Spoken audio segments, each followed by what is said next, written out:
शिरोमणि पार्श्वनाथ भगवान की, शांति विधायक श्री शांतिनाथ भगवान की, संत शिरोमणि आचार्य गुरु विद्यासागर जी महामुनि राज की जय जय जय।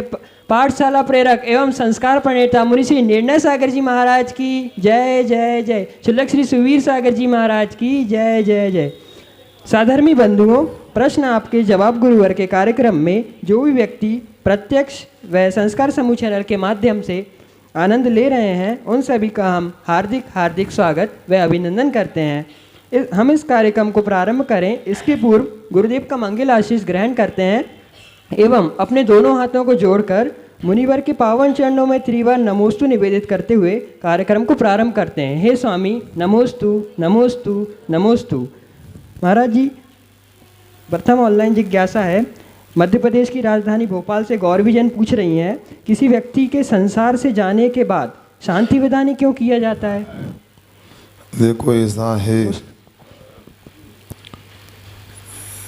आना जाना तो संसार का स्वरूप है, संसार का नियम है, कोई नया काम नहीं है। फिर भी ऐसा है, जिस परिवार में शोक का वातावरण रहा 12 दिन तक है और कुछ शोक में पौद्गल परिगणाएँ आसपास में फैल चुकी हैं, तो भगवान के भक्ति, भगवान के विधान पूजन के माध्यम से उस वातावरण को शांतिमय बनाने के लिए, धर्ममय बनाने के लिए इस प्रकार के समय समय पर प्रयास किए जाते हैं। शांति विधान तो ऐसा है, अच्छे मांगलिक कार्यक्रम में भी किए जाते हैं। अब चूँकि आगे हमारा जीवन सुचारू रूप से चलता रहे, पुरानी बातें जो इष्ट वियोग की थी समाप्त हो जाएं, वो आर्त ध्यान समाप्त होकर के धर्म ध्यान में वातावरण बनाने के लिए शांति विधान किया जाता है। महाराज जी, एक जिज्ञासा और आई है संस्कारधानी जबलपुर से। वह पूछ रहे हैं, कई बार विद्यार्थी अपनी परीक्षा में व व्यापारी अपने व्यापार में असफल होकर हतोत्साहित हो जाते हैं, तो महाराज जी होने से कैसे बचें, इसका कोई उपाय? नमोस्तु। ऐसा है, ये सब तत्व ज्ञान के अभाव में बातें होती हैं। हतोत्साहित होना, नकारात्मक विचार बनाना, नकारात्मक चर्चाएं करना, ये कोई समाधान नहीं है। ये तो सफलता से दूर होना के काम है। व्यक्ति को हमेशा याद रखना चाहिए, यदि मान लो कोई विपरीत काम हो रहा है, असफलताएं हो रही हैं, चाहे वो विद्या के क्षेत्र में हो, चाहे व्यापार के क्षेत्र में हो, अपने को ये समझना चाहिए अपना विपरीत कर्म का उदय है। जब हमारे अनुकूल कर्म का उदय होगा सब सेज हो जाएंगे। और दूसरी बात, उनको याद रखना चाहिए, गुलाब का फूल कांटों में उत्पन्न होता है। सुन रहे ना, गुलाब का फूल देखा कहाँ उत्पन्न होता है। उसी प्रकार अपना जीवन समझना चाहिए। मत कहो, किसी ने कहा ध्यान दो, मत कहो दिन हमारे खराब हैं, अरे कांटों से घिर गए समझो गुलाब हैं, समझो गुलाब हैं। परेशानियां आती हैं, घबराना नहीं चाहिए, क्योंकि कांटों में ही गुलाब का फूल खिलता है और कांटों में खिलने के कारण ही फूलों का राजा गुलाब माना जाता है। इसलिए अपने को कितनी भी बड़ी असफलता हो जाए, अपने को घबराना नहीं चाहिए, प्रयास करना चाहिए। आज असफलता मिली है तो उससे ये सीखना चाहिए, जरूर सफलता में कहीं कमी रह गई, उसको पूरा करेंगे, सफलता प्राप्त करेंगे। कुछ दिन पहले मैंने कहा था कि अंबिकापुर से जब बिहार हो रहा था तो एक स्थान पर हमने देखा, वहाँ बोर्ड पर, सड़क पे लिखा था, साइन बोर्ड पर, लक्ष्य न ओझल होने दो, कदम मिलाकर चल, मंजिल तेरी पक्षु मेगी, आज नहीं तो कल, आज नहीं तो कल। इस प्रकार के सकारात्मक विचार मन में लाओगे तो अपनी आप असफलता से आप मुकाबला कर सकते हो। प्रथम प्रत्यक्ष जिज्ञासा के लिए मैं आमंत्रित करता हूं अम्बुजी जैन एडवोकेट, जो हैं तानसेन की नगरी ग्वालियर से। ऊपर नमोस्तु भगवान। मेरी जिज्ञासा है भगवान, नमोकार मंत्र में किन्हीं तीर्थंकर भगवान को नमस्कार क्यों नहीं किया जाता है? देखो वकील साहब, आप तो उच्च न्यायालय में बहस करते हो और मैं समझता हूँ जब न्यायालय जाते हो तो कुछ कार्यालय में घर में अध्ययन भी करते होगी फाइलों का, पुस्तकों का। यदि आप 12 घंटा अध्ययन करते हो न्याय की, कानून की पुस्तकों का, तो आधा घंटा थोड़ा धर्म की पुस्तक का अध्ययन भी कर लोगे तो आपके लिए बहुत अच्छा रहेगा और न्याय के क्षेत्र में भी आपके लिए गति मिलेगी। आपने पूछा कि रमोकाल मंदिर में तीर्थंकर को नमस्कार क्यों नहीं किया, ये अपने को सोचना है। अरे ये कहो रमोकाल मंदिर में किसको नमस्कार नहीं किया? दुनिया के संपूर्ण भगवान और गुरुओं को नमस्कार किया है, बशर्त उनमें भगवान और गुरु के लक्षण होना चाहिए। तीर्थंकर अलग से नहीं होते, वो भी अनंत भगवान के भेदों में एक तीर्थंकर नाम का भेद वाले होते हैं। रमो अरिहंतरम कहने से भाई तीर्थंकर केवली अनंत भी नमस्कार को प्राप्त हो जाते हैं, सामान्य केवली अनंत भगवान भी नमस्कार को प्राप्त हो जाते हैं। और इसके बाद रमो सिद्धाराम कहते हैं तो भाभी नई गम नए से उसमें भी तीर्थंकर भगवान को नमस्कार हो जाता है। इसलिए अपने को ये समझना चाहिए रमोकाल मंत्र में सर्वत्र तीर्थंकर को नमस्कार किया है। जब तीर्थंकर भगवान दीक्षा लेते हैं अथवा केवल ज्ञान होता है, वो भी एक उत्कृष्ट दर्जे के साधु होते हैं, तो रमो लोई सब सौलों में भी तीर्थंकर को नमस्कार होता है। सभी मुनियों के नेता होते हैं तो रमो आयरी आराम में भी उनको नमस्कार होता है। उनसे दिव्य ध्वनि का लाभ मिलता है तो उपाध्याय का काम भी उनमें दिखाई देता है। रमो उपाध्यायम में भी उनको नमस्कार। पांचों पदों में रमोकाल मंत्र के वे तीर्थंकर भगवान दिखाई देते, देखने वाले चाहिए अपने लिए। समझ में आ गया ना? थोड़ा अपन समझेंगे तो और अच्छा आपको विषय स्पष्ट हो जाएगा। अब अपनी जिज्ञासा रखेंगे पारस जी जैन एडवोकेट, इसके बाद तैयार रहें रीना जी जैन अजंता। नमस्ते भगवान, छोटे महाराज जी को इच्छा में अभी नमोकार मंत्र के विषय में आपने शंका समाधान किया और एक शब्द कही कि मुनियों के नेता। तो मेरा एक शंका है, मेरी जिज्ञासा है, शंका नहीं है जिज्ञासा है मेरी, कि भारत देश में बहुत सारे आचार्य जैन आचार्य हैं, ऐसा क्या विलक्षण या ऐसा क्या सर्वमान्य है कि जो आचार्य श्री विद्यासागर जी महाराज के पीछे सारे लोग पागल हैं और उनका सबको नेतृत्व स्वीकार है और उनकी अलग छवि है, और अकेला जैन समुदाय नहीं अपितु तो सारा समुदाय, सारे धर्म लंबावली सारे लोग उनका पालन करते हैं, उनका अनुसरण करते हैं। देखो वकील साहब, ऐसा है कोई भी उपलब्धि होती उसके लिए भाग्य और पुरुषार्थ दोनों काम करते हैं। आपने आचार्य परमेष्ठी को लेकर पूछा कि परम पूज्य आचार्य विद्यासागर जी महाराज में ऐसा क्या है जिसके कारण दुनिया के जैन जिनेतर उनके लिए दर्शन को सुनने को लालायत रहते हैं। और जो आपका पागल मतलब ये कि उनको देखकर सब कुछ भूल जाते हैं। इसलिए तो इसमें यही कह सकता हूँ, उनका भाग पूर्व में कोई अच्छे काम किए, उन्होंने मुनि ऋषियों की आराधना की, भक्ति की, उनका पूर्व का वह पुण्य भी आज उदय में है। और दूसरा यह है कि भाई जो अच्छा होता है उसको सब स्वीकार करते हैं। आपको पता है जितने साधना करने वाले हैं, जितने ज्ञान स्वाध्याय करने वाले हैं, आज जैन समाज में जितने भी साधु हैं उनमें सर्वाधिक यदि कोई स्वाध्याय करने वाला और साधना करने वाला कोई व्यक्तित्व का धनी संत है तो उसका नाम आचार्य विद्यासागर जी महाराज। आप भी अदालत में काम करते हैं, जो वकील ज़्यादा मेहनत करता है, जो ज़्यादा श्रम करता है, उसका नाम इटारसी में नहीं जिले प्रदेश में फैल जाता है नाम। और यदि मान लो कोई मेहनत नहीं करता, यूं ही सेटिंग करने के माध्यम से काम करता है, काम चल जाता है, उसका ज़्यादा सम्मान और नाम नहीं होता है।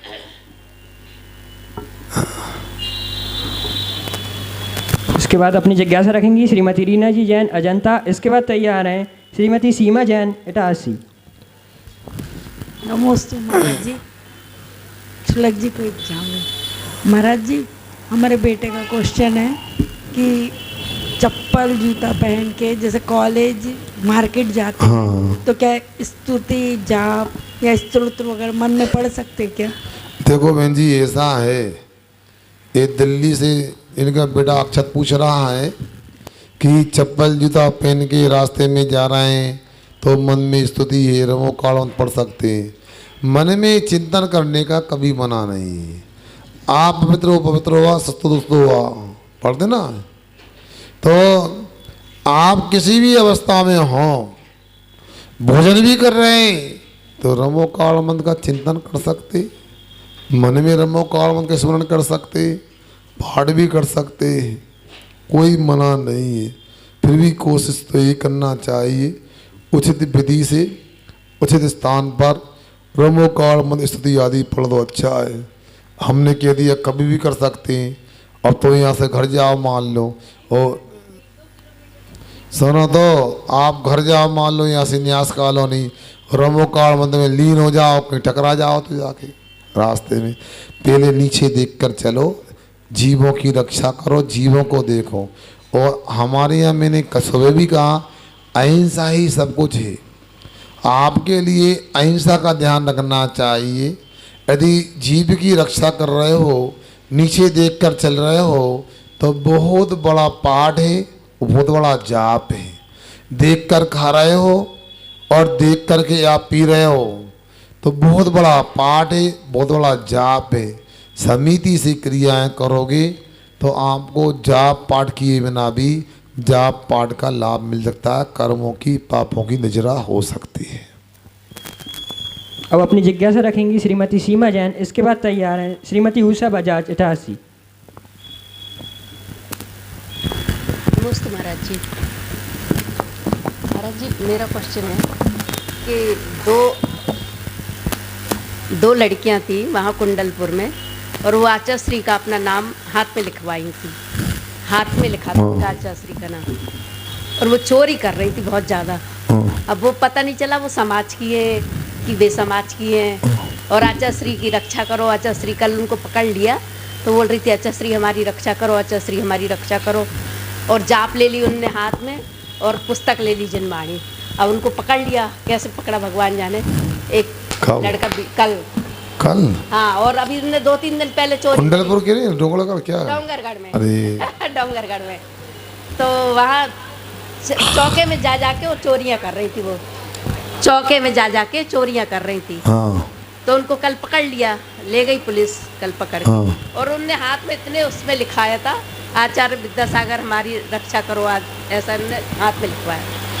अब देखो बहन जी, हम आपसे ये कहें, एक कहावत सुना करते थे हम पहले कोई सरोंज वगैरह में कि खाने के भट्टे अलग होते हैं और पुछने के भट्टे अलग होते हैं। नाम लिखवाने से क्या होता है, अपने को वो काम करना चाहिए जो अच्छे लोगों में स्वीकार होता है। अब चोरी जैसी बात करो और नाम गुरुओं का लगवाओ तो इससे तो ये ऐसा होता है, यदि कोई समझदार नहीं है, गंभीर नहीं है, तो गुरु को भी ले लेगा कि ये इनके शिष्य ऐसे होते हैं। इसलिए अपने को ऐसी गलती नहीं करना, एक बात। और दूसरी बात, ये नाम लिखवाने की बातें हैं तो ये सब गलत बात है। वीतरागाय नमः, महावीराय नमः, विद्यासागराय नमः, ये सब क्या है, मंत्र बन जाते हैं। और मंत्र बनते हैं तो अपन हाथ बगरा पे लिखवाएंगे तो अब अनेक प्रकार अभिनय होता है। शौचालय में जाएंगे, लघु संज्ञा जाएंगे, सोएंगे, खाएंगे, अनेक प्रकार दूसरे काम करेंगे तो अभिनय होता है। ऐसी भक्ति नहीं होती। मंत्र आदि का एक अपना हिसाब होता, मर्यादा होती है। मोबाइल आदि में भी मैं कहता हूँ ना, अनेक प्रकार के मंत्र हैं, पाठ स्तोत्र हैं, लोड करवा लो, वही शौचालय मोबाइल ले जाओ तो अभिनय तो होता है। कभी ऐसी गलती नहीं करना चाहिए। मैं तो कहता हूँ कभी इस प्रकार के नाम लिखवाओगे तो आपको दोष लगने वाला, लाभ मिलने वाला नहीं है।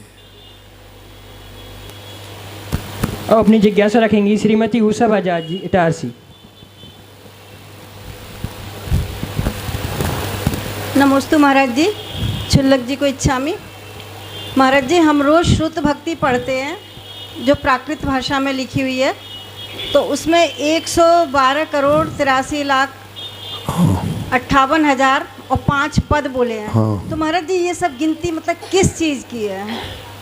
देखो बहन जी, ऐसा है, व्याकरण में पद का मतलब होता है जिसमें कोई विभक्ति का प्रयोग होता है।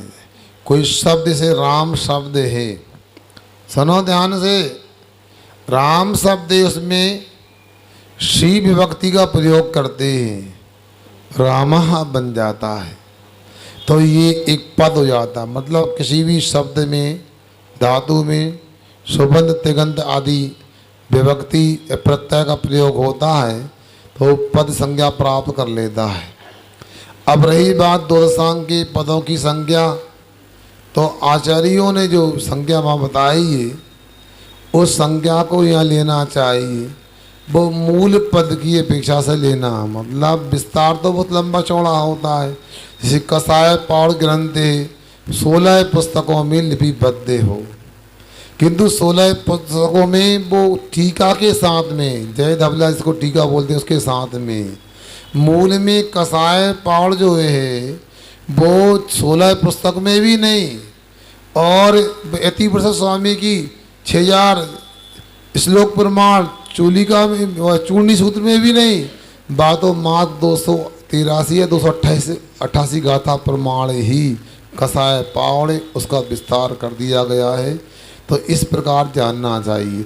पद का अर्थ तो इतना ही होता है, किसी भी शब्द में, धातु में सुबंध तिगंत का प्रयोग कर लेते हैं तो पद संज्ञा प्राप्त हो जाती है। जैसे अभी सीमा ने बोला ना, कुंडलपुर में डोंगरगढ़ में 2 लड़कियां। महाराज जी, इटारसी की भी बात ऐसी है। एक लेडीज आई और वो मंदिर में जाप देने लगी। मनीष को मालूम है ये बात, और उसने ये कहा मेरा बेटा बीमार है, मुझे इतने इतने रुपए चाहिए। महाराज जी, बात है ये 1.5 साल हो गया। अच्छा, मतलब अच्छा। हाँ, और मंदिर में जाप वगैरह की, उसको मैं घर ले जाके खाना खिलाया, चाय वाय पिलाई, स्टेशन पे छुड़वाया। लेकिन हमारे जो दीपक एडवोकेट हैं बहुत होशियार हैं, तो उन्होंने स्टेशन मास्टर से बोल के आए थे कि अगर ये औरत टिकट वापस करती है तो आप हमें तुरंत फ़ोन करना। उस औरत ने वो टिकट वापस किया और दीपक एडवोकेट ने के पास फ़ोन आया। महाराज जी, फिर मैं और मनीष दोनों स्टेशन पे गए उस औरत के पास।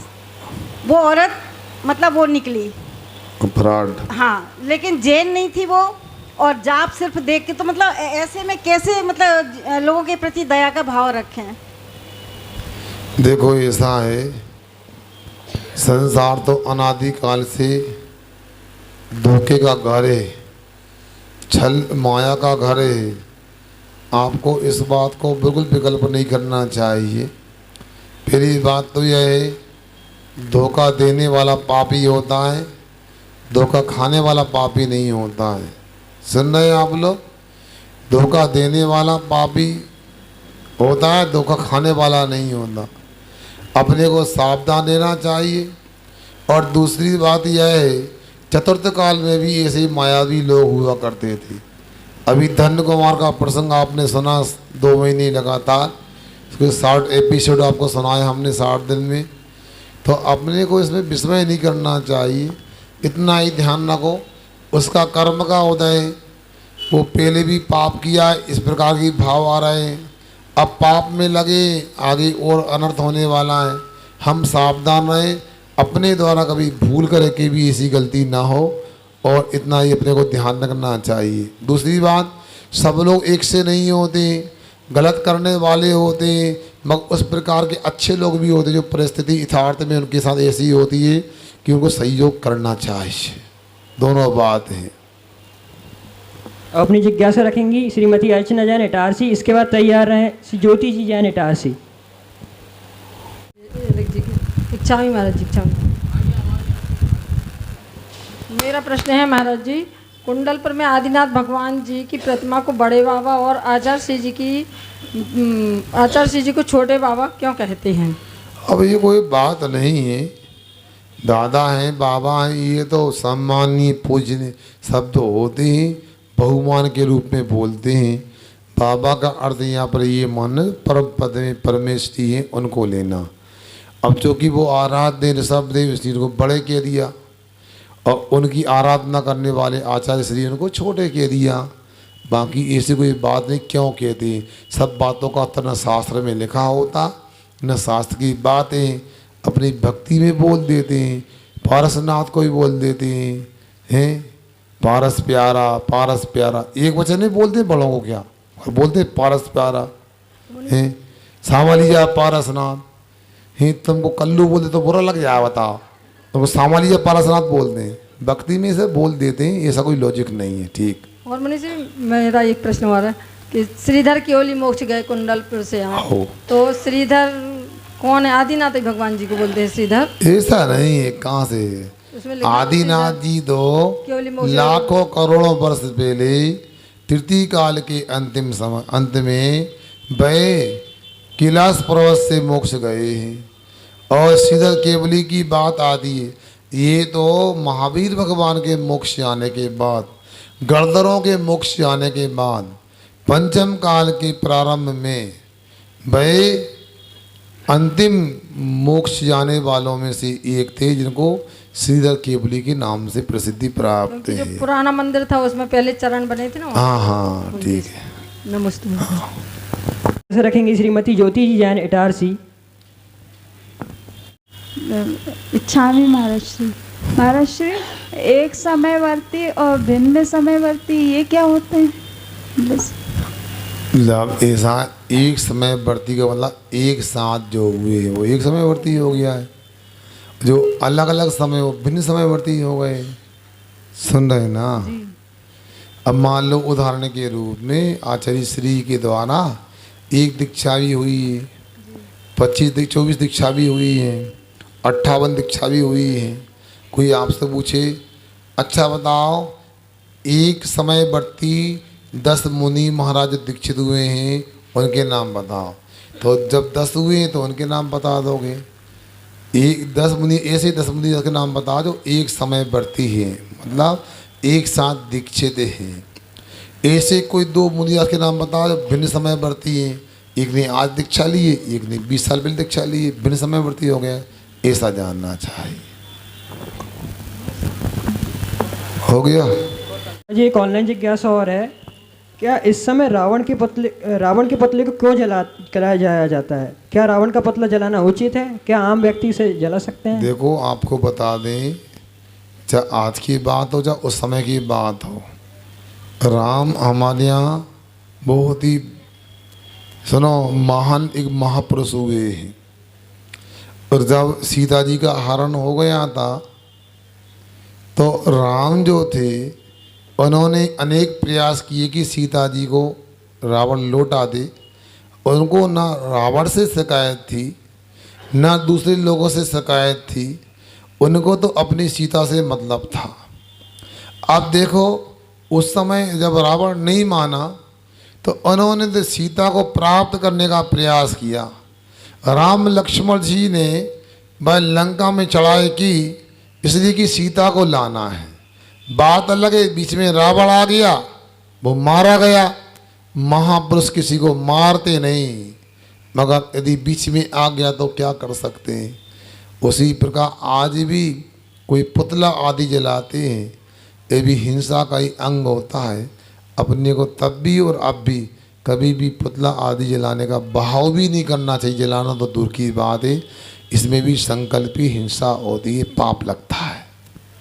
आगे आज की अंतिम जिज्ञासा आयुषी जैन इटारसी अपनी जिज्ञासा रखेंगी। नमोस्तु महाराज जी।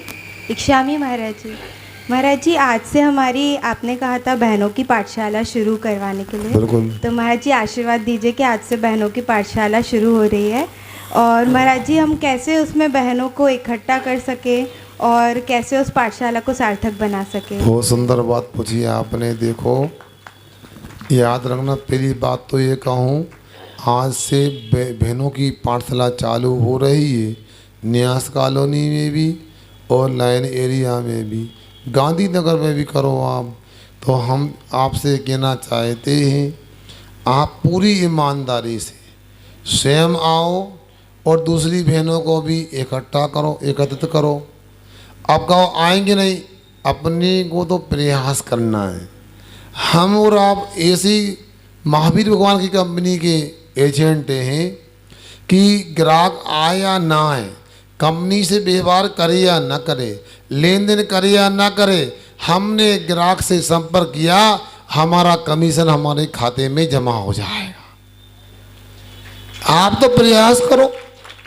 जो बच्चों की पाठशाला में पढ़ती थी, अब बड़ी हो गई, वो कहती है उन बच्चियों को, उन बहनों को पाठशाला में लाना है, अधिक से अधिक लाओ, ताकि हमारा जैन धर्म उन लोगों के माध्यम से और रोशन हो जाए और ऊंचा हो जाए।